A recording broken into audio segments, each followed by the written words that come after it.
afternoon, students, and welcome to today's lecture on sport in the Hellenistic world. I'm your professor, Dr. Rob Steffen, and today we're getting on our trireme and we're sailing out of mainland Greece to explore the wider Mediterranean world and beyond. We're also jumping into our time machine to shoot a couple hundred years into the future.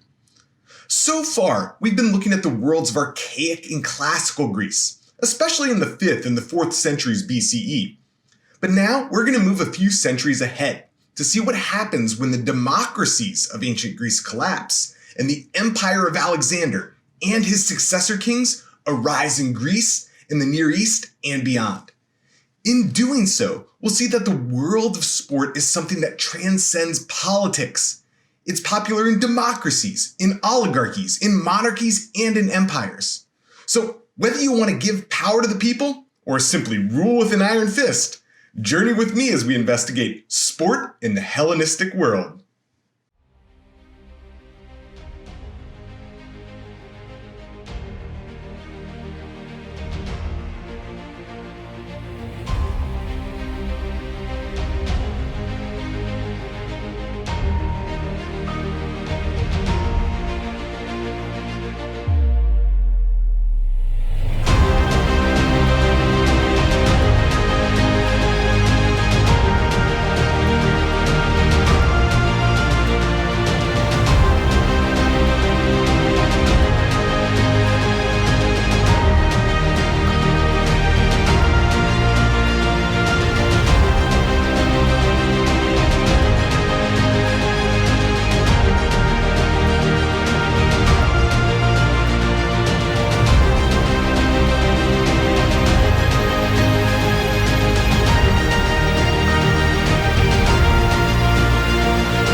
So let's begin today by situating ourselves historically. So far in this course, we've been mainly focusing on athletics, sport, and spectacle during the archaic and classical periods in Greece. And one of the amazing things about Greek history is that that time frame is pretty short. Ancient Greece comes on the scene like it was shot out of a cannon in the early 8th century BCE. And perhaps not coincidentally, right around the same time as the very first Olympics in 776 BC. Over the next few centuries, it continues to grow and to flourish until an epic battle with the Persians right around 500 BCE. Somehow, some way, Greece is actually able to win this war as a huge underdog. And this ushers in what we call the classical period, when everything Greek, right? Art and architecture, literature and drama, philosophy and poetry, and of course sport, all reaches its pinnacle. But the classical period lasts a measly 150 years. That's really short. It turns out that the Greeks can't really stop fighting with other Greeks, and eventually this has some major repercussions. Those problems begin at the end of the 5th century BCE with another epic war, this time between Athens on the one hand and Sparta on the other.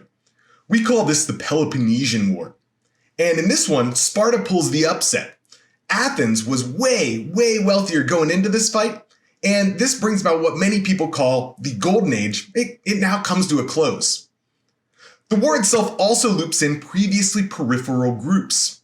In particular, a group of northerners from a region called Macedon, which you can see over here on the map. Now, during the middle of the 4th century, the 300s BCE, Macedon grows in power until its leader, a guy by the name of Philip II, decides it's time to take on the rest of Greece in battle. And at the Battle of Chaeronea in 338 BCE, Philip takes on an alliance of the two most powerful city-states at that time, Thebes and Athens. And guess what? He crushes them both.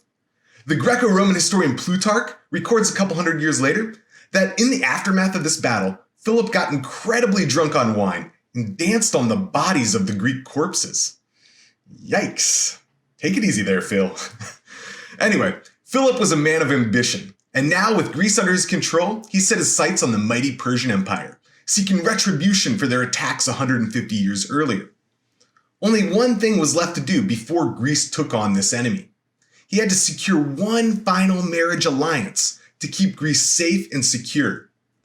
But at his own wedding, he was stabbed in the back, quite literally stabbed in the back, and he collapsed there to his death. And at this point, his young son, at only age 20, a guy by the name of Alexander III, later known as Alexander the Great, took over his father's throne, his father's army, and his father's ambitions. He immediately quelled any sign of Greek rebellion, and then he set off to take down the Persians themselves. Over the next few years, he won battle after battle after battle, eventually defeating and killing the Persian king Darius III. But his conquests didn't stop there. He marched his army deeper into Asia, all the way to the Indus River Valley, where he won a final victory against King Porus and his Indian war elephants. But that victory proved costly. Alexander was injured and his men were ready to mutiny. In 13 short years, he had created the largest empire the world had ever seen. But on his march home, in the ancient city of Babylon, Alexander took sick after drinking some wine. Perhaps poisoned, perhaps overindulgence, perhaps the lingering effects of this battle wound. And on his deathbed, his generals came to him, and they asked him who he'd name as the heir to his great empire. And on that deathbed, Alexander simply replied that he left the empire to the strongest. Now, of course, this is no help at all, and chaos ensued. Alexander's family and his generals fled to various parts of his empire to stake their claim and their right to rule. His general Ptolemy, for example, actually stole the body of Alexander himself and fled off to Egypt. Seleucus stayed in the Near East, and Antigonus claimed Asia Minor. Over the next 300 years, from the death of Alexander in 323 BC to the conquest of Rome in 31 BC, we call this period the Hellenistic period, because the Greek successors to Alexander ruled in very non-Greek regions, and the habits and customs of those places blended Greek and local, hence the name Hellenistic or Greekish, right? Kind of a meshing of Greek and local cultures. Now, no single successor was ever able to put Alexander's empire back together again, but the Greek culture that Alexander spread did indeed leave a lasting legacy.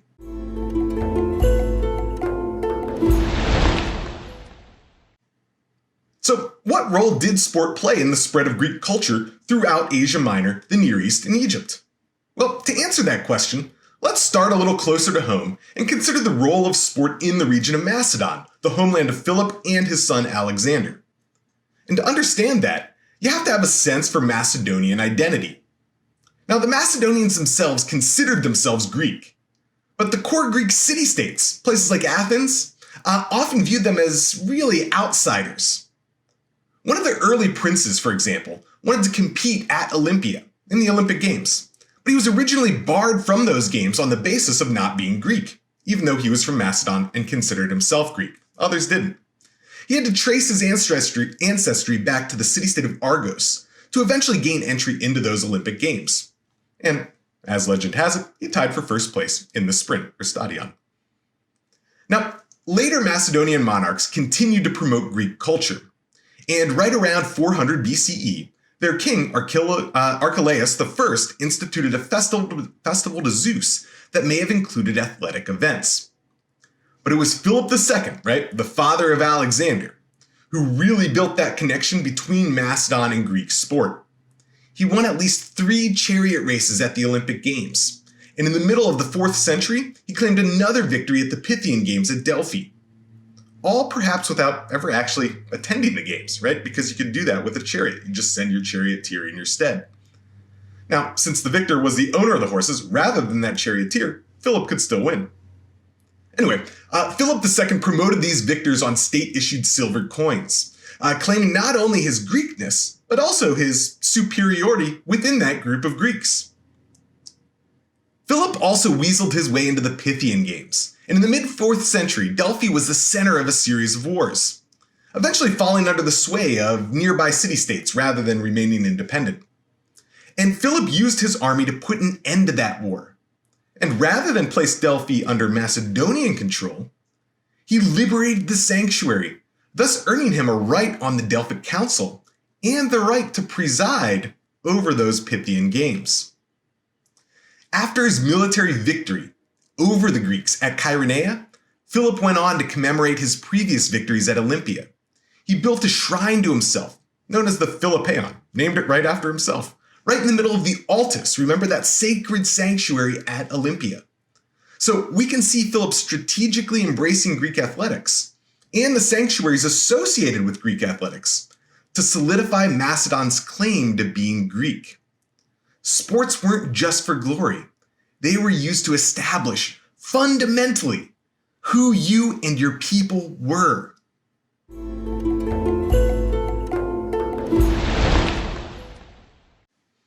All right, now with Alexander, we get a very different approach to Greek athletics. According to the historian Plutarch, Alexander admonished his father, Philip II, for his excessive pride in the Olympic Games. And despite being physically fit, Alexander was known for his strength and fitness. He seemed to have no interest at all in competing in the games. He famously stated that he would only compete if kings were his only other contestants. Now, part of this attitude is attributed to the personal tutor of Alexander, the famous philosopher Aristotle, who was always wary of an overemphasis on athletic competition. In particular, Alexander was skeptical of the age-old argument that athletic training was a useful preparation for military combat.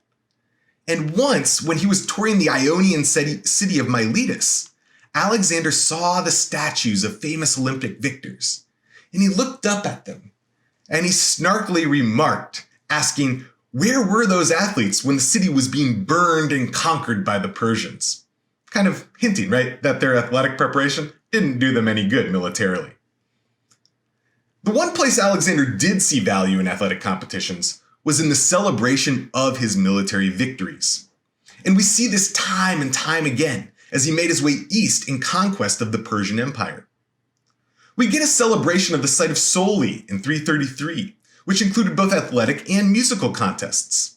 And the next year, we get another set of games to celebrate the siege and conquest of the city of Tyre. And these also included athletic contests and a torch race. Alexander then went south to conquer Egypt, which he actually accomplished without ever having to fight a battle. And then, through a series of celebratory games in honor of the Egyptian god Apis at the ancient city of Memphis. And this is a way that he's ingratiated himself with the local people of Egypt. After taking the city of Susa in the heart of the Persian Empire, he hosted another set of celebratory games. And 3 sets of games were put on after he made his way deep into the region of India. And when his best friend, and perhaps lover, Hephaestion, when he died, Alexander threw a spectacular set of funeral games, kind of echoing and reminiscent of the funeral games that Achilles, Alexander's real idol, put on for his best friend, and again, possible lover, Patroclus, at the end of the Iliad, so hearkening back 1,000 years earlier. So, what's up with this, right? Why does someone who doesn't particularly like athletics keep throwing games wherever he goes? Well, one answer is that he recognized the value of the games for his fellow Greeks, even if he himself didn't like them. Now, during his conquest, Alexander's men grew wearier and wearier as they got farther and farther from their Greek homeland. And Alexander may have been using these quintessentially Greek games as a way to improve the morale of his troops, give them something familiar. He also seems to have appreciated the historical importance of athletics, running with Hephaestion around the tomb of Achilles and throwing funeral games for his friend after his death, both of which echo the Homeric games. So again, one of the takeaway points here is that the games aren't just for fun, and they aren't just for fitness. They're distinctly political and distinctly cultural reasons, right? Though there are those kind of reasons to host these sorts of games.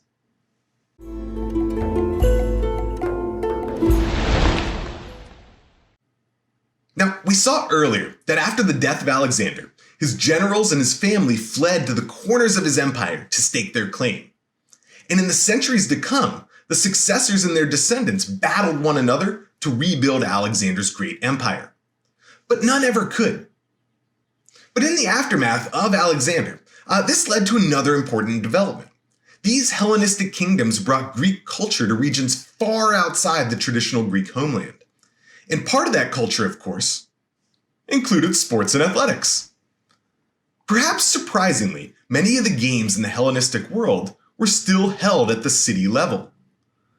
Despite large regions coming under monarchic control of Alexander's successors, city-states continued to compete for status and prestige, in large part by hosting increasingly elaborate games.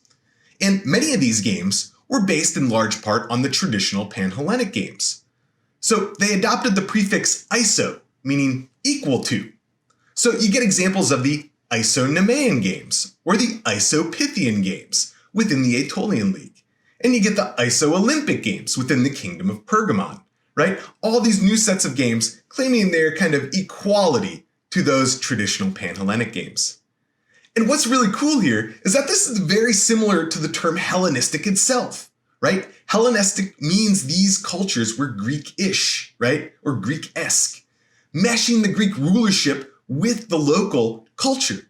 And these games were Iso-Olympic or Olympic-ish, meshing that kind of local set of games with the traditional Pan-Hellenic games.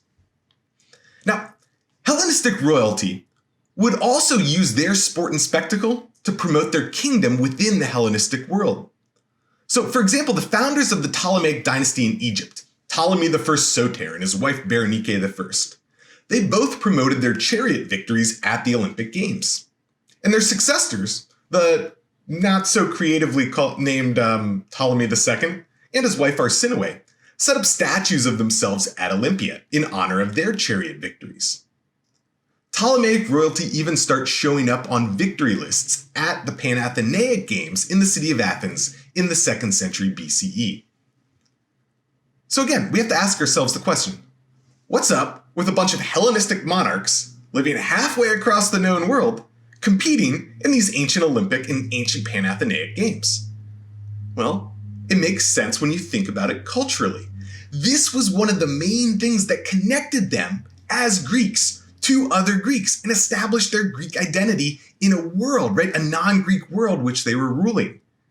In a time when they might be living in Egypt or Anatolia or Mesopotamia, a Greek competing at Olympia could still identify as a Greek and win prestige amongst his fellow Greeks.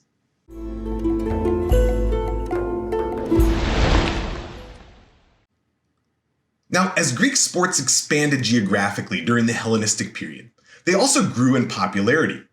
And we can see this in a number of ways. So first of all, we get a huge investment in athletic sites and the facilities themselves. So at Olympia, for example, we have a brand new palaestra built, funded by the Hellenistic king Ptolemy II. In addition, we get a new gymnasium, right, or gymnasion at the site, as well as a new monumental entrance. So we can see the popularity of the games increasing through the improvements in the embellishments to the actual sporting structures themselves. Now, the games themselves also grew in terms of size and the quantity of events and the diversity of events and participants. Inscriptions detailing the events of the Panathenaic Games, for example, show how the number of events increased during the Hellenistic period. And at many of the games, the number of age groups and the types of events became more diverse over time. Prizes, often given by the leaders of city-states or by the Hellenistic monarchs themselves, became richer and more elaborate over time. And overall, we get the sense that the games became a larger part of society with regard to spectators and people watching the games. Now, we also see that some people were making the transition kind of from amateur to pro athlete, making sports their actual profession. So for example, we see in several city-states that the city itself would provide funding for promising youths to promote their training, in the hope that one day their victory in the Pan-Hellenic Games would bring glory back to the city-state itself. So we see this in particular with the athlete Athenodorus of Ephesus. And he had a number, right, quite a few financial backers, eventually winning games at Nemea and declaring victory for the Ephesians in doing so. Eventually, in the process of winning, he actually gets himself Ephesian citizenship through that victory. Now, stories like this show not only that it was possible for some of the less wealthy to gain athletic fame, if they were good enough to obtain financial backers, of course. But also that city-states valued victories enough to invest a significant sum of money in the training of their athletes.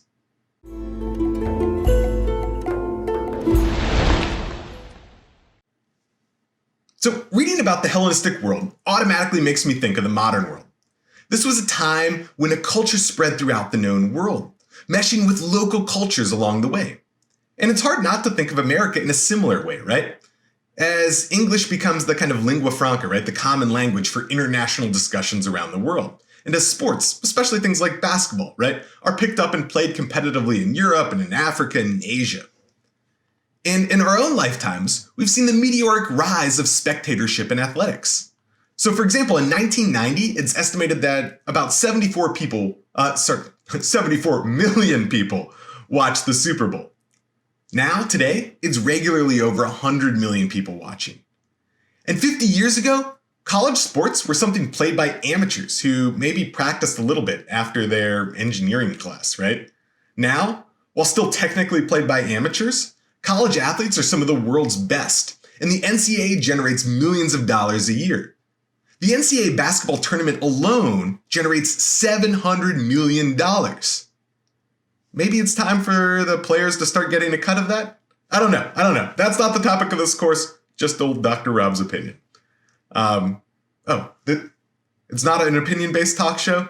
My bad. Okay, back on topic. Anyway, the point is that sports in the past few decades have skyrocketed in terms of popularity, just like we get in the Hellenistic period.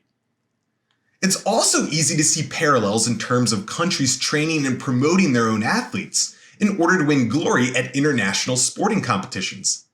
I mean, Russia's just been banned for the next 2 Olympics because they went so far in their training that they included way too much blood doping. China starts training young gymnasts for the Olympics at something like age 6.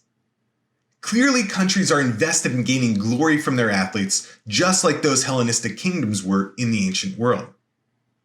So when you look at the mixing of cultures that happens in today's cosmopolitan world, and you combine it with the incredible acceleration of popularity of sport, it's easy to see some connections with the ancient Hellenistic world.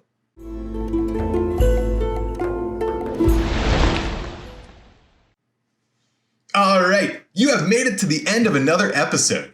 Today, we have seen the rise of Macedon in the 4th century BCE, and we've seen how its early leader, Philip II, used Greek athletics to promote the Greekness of his people, which were often seen as outsiders to the rest of the Greek world. While his son, the world-famous Alexander the Great, wasn't a big fan of sports himself, he was a prominent proponent of using athletic contests to celebrate military victories, bringing a taste of Greece to his soldiers fighting half a world away. And in the aftermath of Alexander, his successors merged Greek aristocratic culture with local cultures all over the Mediterranean and the Near East, bringing those two things together. And sports became a major component of this cultural spread. Athletics became more popular than ever in a world that was becoming more connected than ever. So, if you're looking to make the most of an increasingly globalized world, make sure to take a few lessons from Sport in Hellenistic Greece.